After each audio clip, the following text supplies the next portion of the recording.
La catastrófica dana del pasado 29 de octubre ha generado grandes daños personales y materiales en la Comunidad Valenciana. Así lo ha especificado el vicepresidente durante la presentación del informe de diagnóstico del Plan de Recuperación Económica y Social de la Comunidad Valenciana. Durante la presentación del plan, el vicepresidente ha realizado un desglose del impacto económico negativo de la dana por sectores afectados, dividiéndolo en 5 categorías: personas, infraestructuras, empresas, medio ambiente y tejido social y comunitario.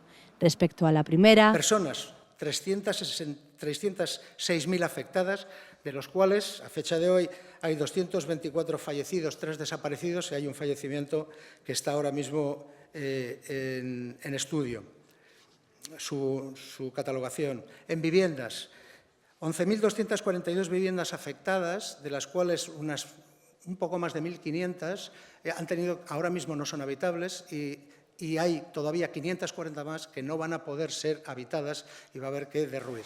Y en lo referente a las infraestructuras... Si pensamos en transporte, 830 kilómetros de carreteras nacionales, locales, comarcales, autonómicas, dañados.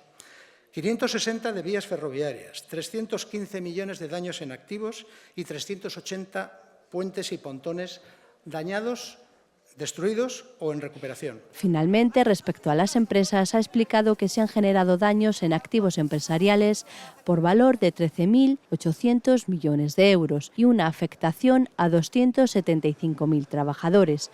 Por su parte, Mazón ha reclamado a Sánchez compromiso económico y máxima coordinación para acelerar la recuperación tras la dana.